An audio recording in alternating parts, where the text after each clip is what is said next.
Howdy, and welcome to LeeReads, where I talk about the books I've been reading and enjoying lately. Today I have a casual new release reading vlog. I really enjoy watching other people's anticipated releases videos. Jessie at The Bookish Mom and I think Elliot at Elliot Brooks, they both had this on their anticipated upcoming fantasy releases, and I thought it sounded right up my alley. Barnes & Noble had a recent 25% off pre-order event. I added this one to my list. It came out this past week and it has arrived, so I thought it would be fun to unbox it, talk to you about the book, and give you my non-spoiler thoughts as I enjoy it over the next however long it takes me to read it.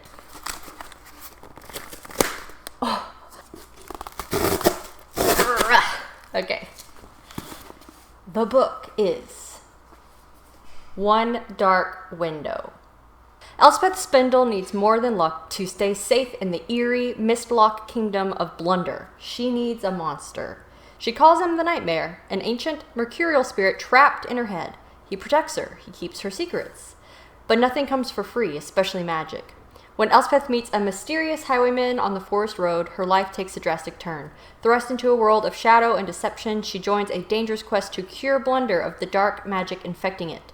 Except the highwayman just so happens to be the king's own nephew, captain of the most dangerous men in Blunder, and guilty of high treason. The maiden must unleash the monster within to save her kingdom in this dark, lush, gothic fantasy debut. Gothic feeling. She has a monster in her head, a mysterious, dangerous captain of the guard / highwayman. This sounds like it's the perfect read for October-November time. An enchanting tale with sharp claws and teeth. That's by Alison Saft. So I'm going to get started on this book, and I'll check in with you periodically and let you know how I'm enjoying it.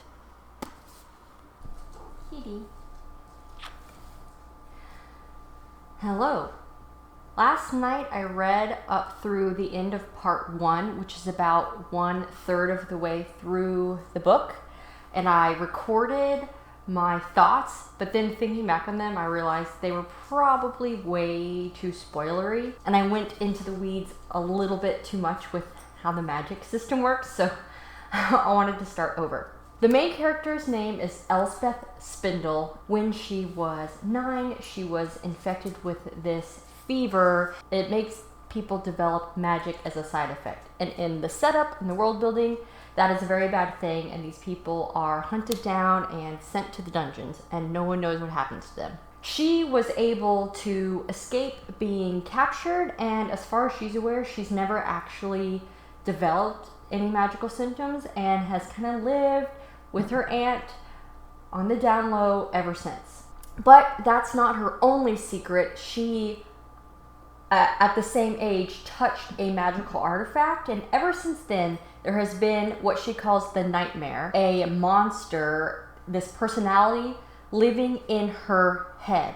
And it doesn't talk to her too much. Sometimes it does, and when it does, it speaks in riddles, but when she really begs it to, it can get her out of a tight pinch.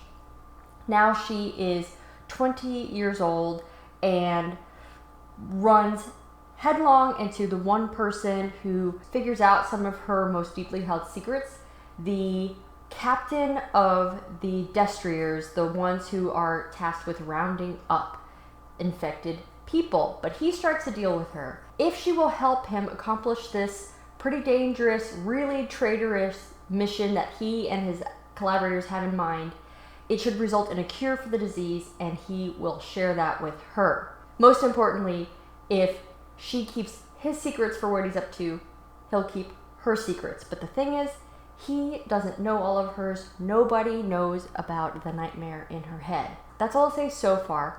I like the character, Elspeth. She's really skittish, and sometimes it makes her lash out and keep people at a distance, but you can understand why, because of what she's been trying to hide for the past 11 years.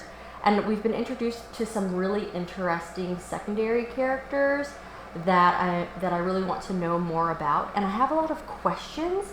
The author has been answering some as we go, but pausing more, which has done a really good job to keep me interested in reading more. I'm enjoying it so far. It is pretty dark. It hasn't followed exactly how I expected it to go based on reading the back cover, but that's okay. And I always like a good case of a hidden identity and like a hidden political undercurrent to the story. So, One Dark Window going well so far. Look Out is back. I finished the novel last night and I was thinking about it as I was falling asleep and then throughout the day today. When it ended, I was so surprised and I was a little mad at it because I wasn't ready for it to end yet. Thankfully, it's the first book in a trilogy, so we will be getting 2 more novels. But even though things were winding up, some plot threads of this story were winding up, I still felt like you can't stop there. So I'm very interested to continue the series. It is described as a dark gothic fantasy, and while I didn't really get a bunch of gothic vibes, it definitely didn't shy away from the darkness in this dark story. The story tells you there's going to be a monster in Elspeth's head, and there is a monster in her head. And I really liked how that thread was developed. Pacing wise, I thought it was pretty fast paced. It reminded me almost like the pacing of a YA fantasy, except this was very definitely adult with the themes involved and the things that the characters were dealing with.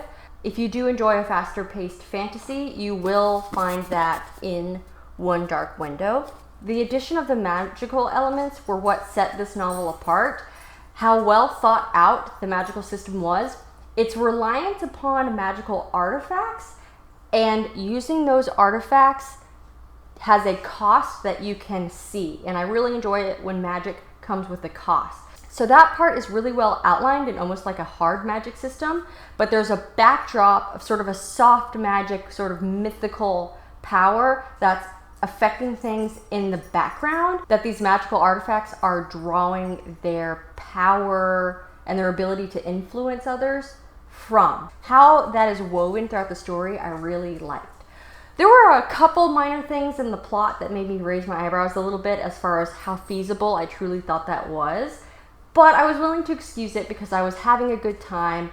I liked being with this character as we went on this mission, this pretty dangerous mission that she had, and fell in with the group that she fell in with. There were a lot of secrets, hidden loyalties, family ties, and it all comes down to this ancient feud that's sort of fueling the darkness of the magic in the story. I thought it was very atmospheric and a perfect book to pick up for October. Those are my first impressions of One Dark Window by Rachel Gellig, book 1 of the Shepherd King trilogy. However long it's going to be that we have to wait for the next one, I'm mad about it because I want to know what happens next, and I'm eager to learn more about some of these side characters that Elspeth meets in this book and how all of their stories unfold throughout the trilogy. I'm glad I picked it up. I think that you should too, if this sounds up your alley. Thank you so much for watching. I hope you enjoyed this casual reading vlog style of video. And as always, don't forget to support your local library.